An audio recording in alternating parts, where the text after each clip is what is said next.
counterparty was no longer a real viable solution. So I organized a swap of the counterparty asset over to Ethereum, which is where Circuits of Value lives now. As part of the rebrand and from Rivet to Circuits of Value, I changed the focus a fair amount as well. But one of the exciting things about Circuits of Value, one of the reasons that I was excited to take it over was it came with a built-in community. There was a bunch of people interested in the token. So essentially, I've utilized that existing token and existing user base where I experimented with different things, different decentralized applications. So early in the building of the underlying token, Circuits of Value, I was working on a multi-chain wallet. So I supported like Bitcoin, Dash, Ethereum, and I made a mistake when I was developing one day, and all of the different addresses I had in my browser wallet changed to Zcash addresses, and I was really confused because I was storing addresses for Bitcoin, addresses for Dash, and I did have a Zcash address in my wallet as well.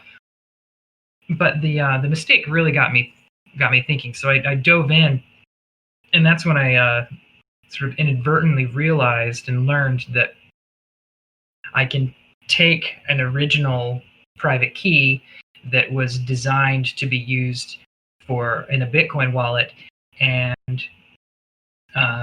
using some specially crafted code, I can convert that key into a different blockchain type.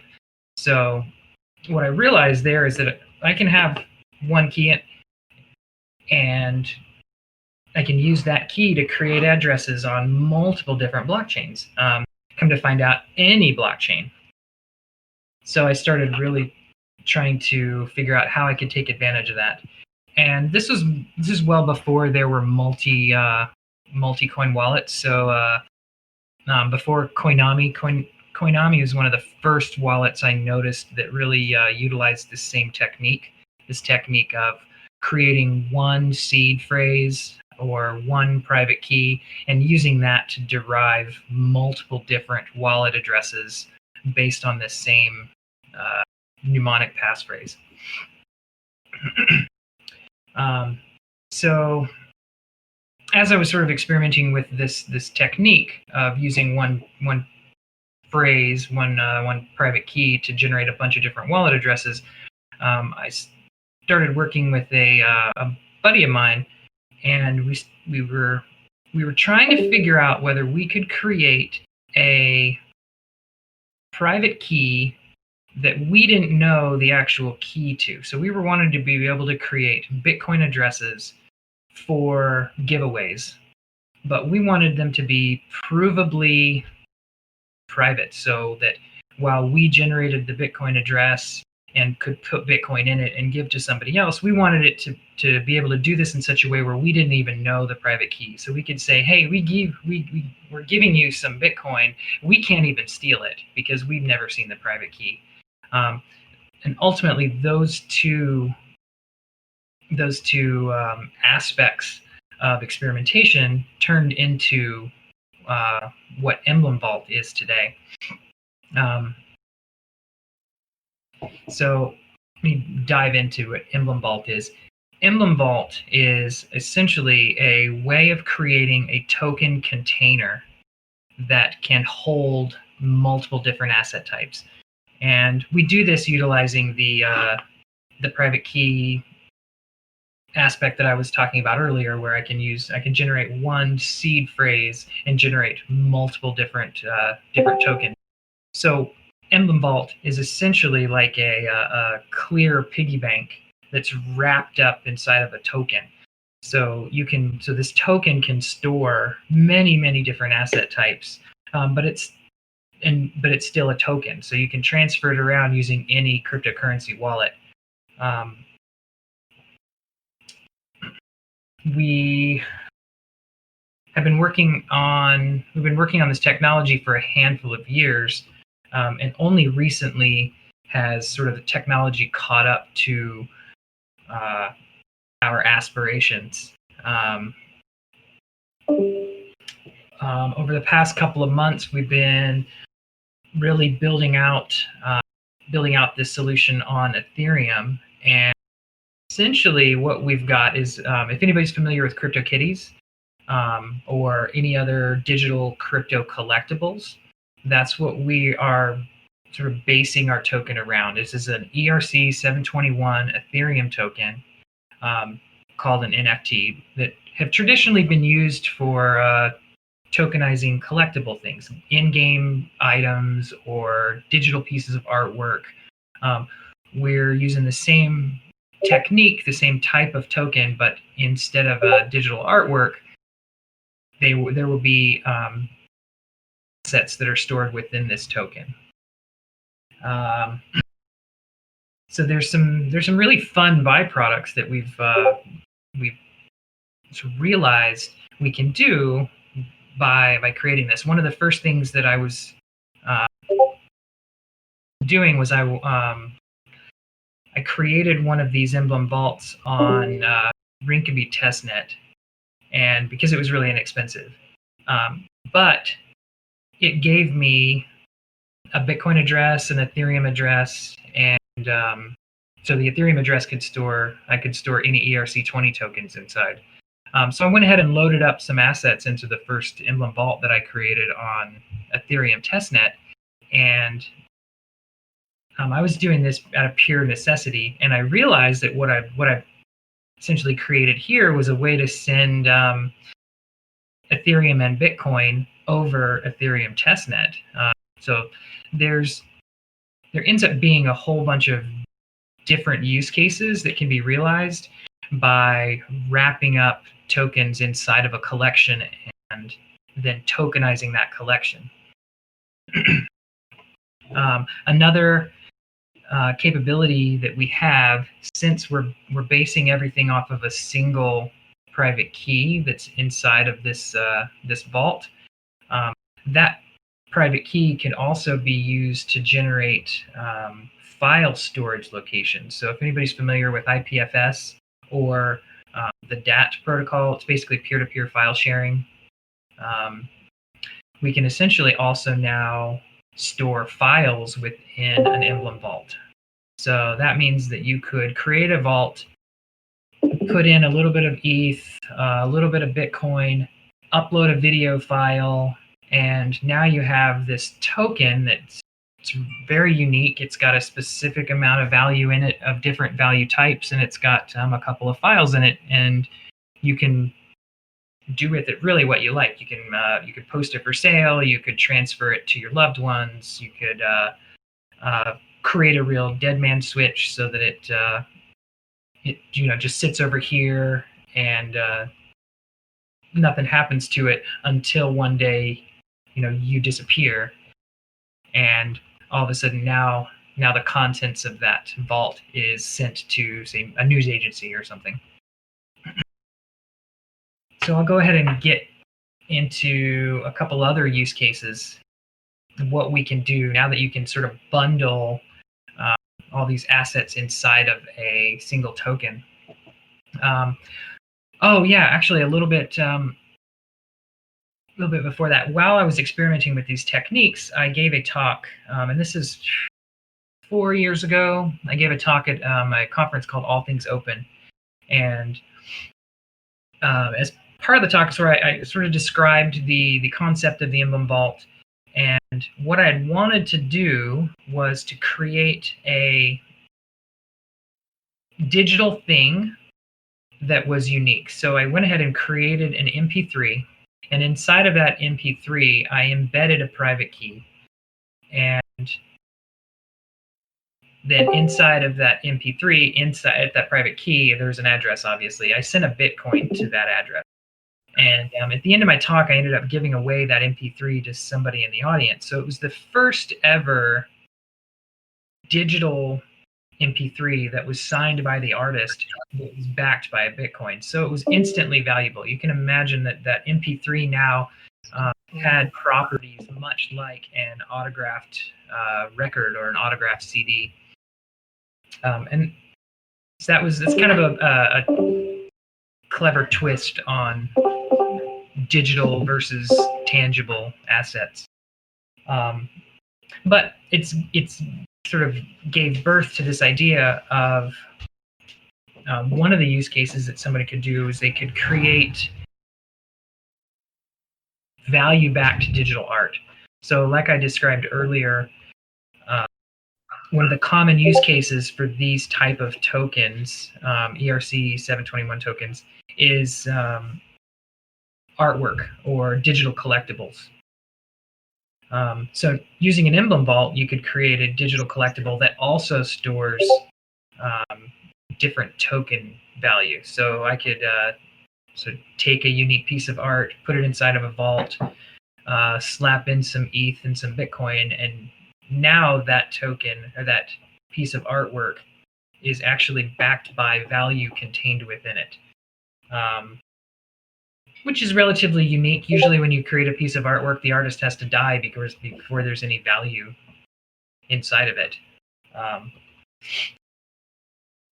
Another thing that's really intriguing that I'm starting to see different DeFi projects taking a look at, and hedge funds actually also, this idea of a tradable portfolio. So everybody's familiar with portfolios, right? The portfolio, you log into your trading application, and your portfolio is your collection of your assets. And you've got your positions are all within your portfolio. Well, with an Emblem Vault, now it's very similar. You can create this portfolio, but if you create it inside of a vault, you can now transfer that entire portfolio to somebody else. You could trade it or use it as leverage to borrow against, or say a fund manager could create individual funds for their clients and send the fund right to the client. So it's that way. You don't have to worry about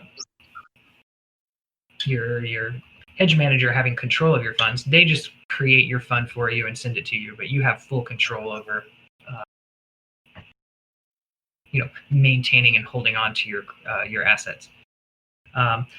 One of the new things is with all of this, the DeFi and liquidity provider elements of the DeFi space. Another thing that we've discussed is this ability to create a vault, put multiple liquidity pool tokens in. So you can think like Uniswap tokens or SushiSwap tokens or whatever. You can put multiple different of these liquidity pool tokens inside of a vault and then do the same thing. You could sell them on the open market. You could store it for later. You can collect them. You can transfer them to different individuals. You can borrow against them, so on and so forth. One of the original ideas that we had for an Emblem Vault was a way to create a fund. So you can imagine creating a vault that is held by a group of people, and you can now collect donations. So there's a publicly viewable Bitcoin address, a publicly viewable Ethereum address, and all the other different disparate tokens all have addresses that belong to this vault. Anybody can see them. Anybody can go ahead and can donate into the vault, but nobody can actually take the funds out unless the group that is maintaining control over the vault all agrees. So it's a way of crowdfunding while knowing that nobody can just sort of yank the fund and disappear. Then there's some more really weird use cases. This aggregate token creation it's a really interesting concept where you take two different tokens. Let's say you take, and I'm using Ethereum and Bitcoin just for convenience sake, but let's say you you really have faith in Bitcoin for the long term, and Ethereum you feel a little more shaky on. But you can go ahead and create a vault, and 80% of that vault is Bitcoin, and then 20 of it is Ethereum. So now you've basically what you've done is you've created a new type of token. This is a fortified token. This is a token that is better than Bitcoin. It's better than Ethereum. It's got both in it. So as the values within the token fluctuate, the vault itself value can be more stable.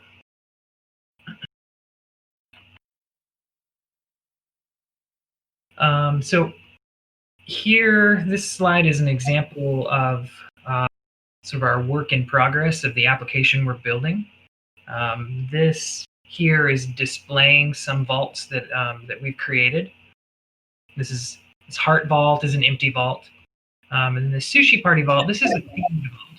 So one of the things that we're going to be doing as we launch is creating these themed vaults. So we can, give it a name. This one's Sushi Party. It's got a sushi token in it. It's got some sushi Ethereum liquidity pool tokens in it. It's got some circuits of value in it, which, it's my underlying token. So of course it's got some of that in it. You can imagine creating all sorts of different aggregates of these things, though. So you could actually take 3 or 4 different types of DeFi tokens and put inside of it, and now you've got a decentralized finance themed token.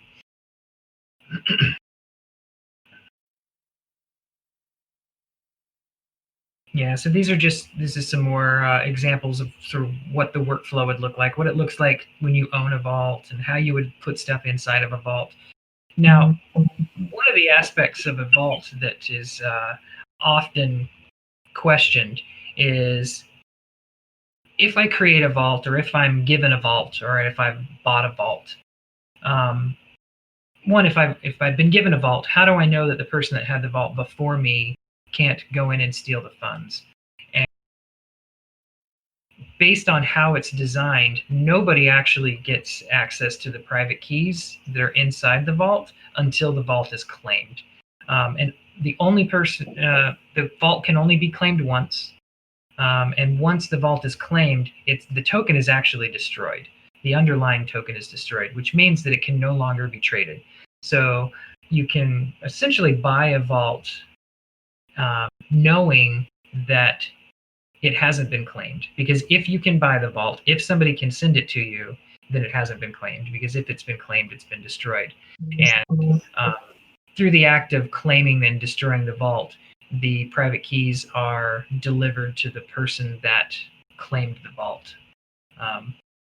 And then, that user can do with the contents of the vault whatever they want.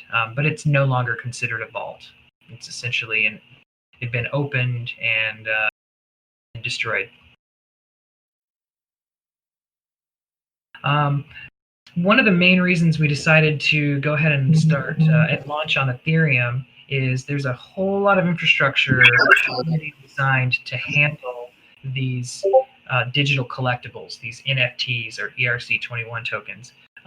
For example, for free, we immediately get the ability to trade, sell, auction any of these tokens on sites like OpenSea.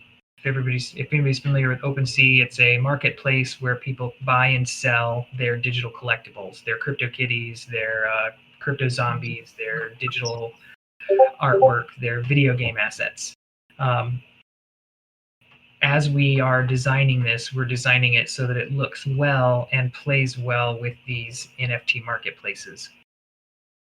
So this is an example of that Sushi Party token, what it looks like on OpenSea.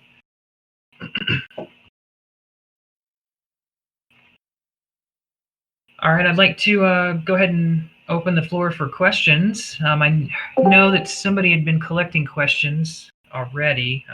I don't have that list handy, so. All right, so this project has a long history, it seems like. What is special about it today that wasn't in the past?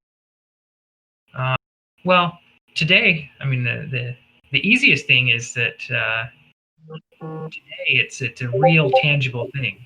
Uh, Prior to this month, really, we had a couple of iterations and a couple of proof of concepts, but it wasn't really a viable, secure, transferable product. It was more of a collection of ideas.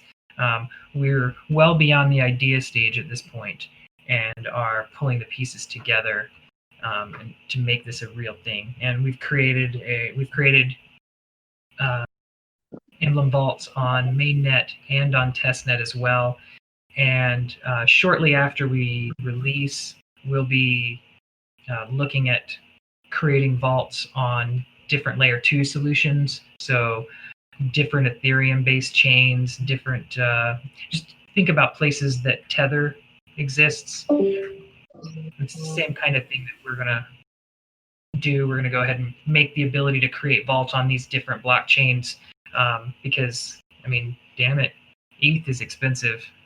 It costs a little bit of money to create stuff on there and to transfer it. And that defeats some of the intrinsic value of an Emblem vault. The idea we had when we created this was, hey, is there a way where we can transfer cryptocurrency inexpensively, quickly? This is when we imagined it, when we first started thinking about it and talking about it. Bitcoin was really all there was, and that takes a fair amount of time for those transactions to reach finality. So we were trying to come up with different solutions. This is before sidechains existed, so we were trying to come up with different ways of interoperating between blockchains. Yeah. So, let's see. Next question. What do you see as being the biggest value add for Coval in terms of development to the crypto space? Who will benefit using the project, and to what degree will they benefit? What is the typical user, whale, or individual? All right, so that's a handful of questions. Let me back up to the first one. So the biggest value add, that's a difficult one. This technology really takes the concept of cryptocurrency that exists today, a single token on a single blockchain, from one user to another user, and it really sort of puts it on its head. It reminds me of YouTube or Twitter when they first came out. We really, I think not entirely sure what the most exciting and interesting things that our users are going to do with them. We have a couple of really exciting use cases. The ability to create portfolios, the ability to one of the valuable pieces that I haven't really talked about yet is this concept of being able to turn any cryptocurrency token into a privacy token. So an Emblem vault will have the capability of creating a private vault. So all of the addresses that the vault contains will be encrypted. And the act of moving your cryptocurrency into a vault effectively locks that token into the vault, and you can trade that vault now hundreds of times on, say, currently the Ethereum blockchain, but the underlying tokens have never moved. So you can imagine putting Bitcoin in it, and then you can now sell that Bitcoin over and over and over again. But if you are forensically watching the Bitcoin blockchain, the Bitcoin that is in that vault never moves according to the Bitcoin blockchain. So you've essentially now you're able to create a privacy token out of Bitcoin, whereas before you would have to convert it to something like Monero or Zcash. A lot of people are excited about that capability. More recently, I think people are excited about this ability to create a pool of assets, so a collection of different DeFi assets and like a portfolio that maybe multiple people will invest into and all have a percentage ownership of. That's another interesting, exciting aspect. Okay. Another question. On Emblem.pro, it says vaults provide the ability to make transferable liquidity pools. Does this mean that every project or token, don't matter on which blockchain they are able to create a liquidity pool with Emblem Vault?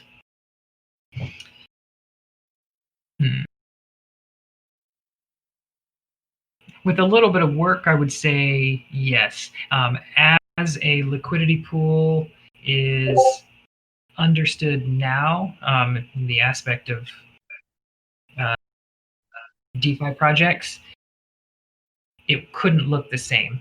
I do have, or we do have some ideas on how to create liquidity pools out of Emblem vaults. That's a bigger discussion. Uh, yeah, again, then so the next question was how complex would it be to build something similar to Uniswap for all blockchains on top of Emblem Vault? Um, I haven't really put that much thought into creating and providing liquidity across multiple blockchains. But since Emblem Vault is essentially a new crypto primitive, it gives us new capabilities to come up with new solutions. So I wouldn't be surprised if us or somebody else wouldn't be able to come up with a clever solution on how to do that. See, there's a question about files within a vault. So let's see, would I be able to lend somebody files contained within a vault? For example, give somebody permission to stream a file out of a vault. Netflix crypto. That's not something that we've thought of specifically, although there is the capability to sort of trustlessly open a vault and recreate vaults containing the individual underlying assets. So the ability to sort of securely open and reseal a vault is possible. So I think something like that could be done for sure. Question about audits. You definitely plan on having external audits of our contracts as well as our code. Currently, we've got public Ethereum contracts. Our server-side code is not open source, but after we release very soon, we're going to be deploying to Enigma's secret blockchain, and those contracts will be publicly auditable as well. Part of the value behind an Emblem Vault comes with trust. So the ability for people to audit them and to have professional audits done on them is important to us. Our team comes from a strong security background, so we appreciate and understand the necessity of having these type of professional audits.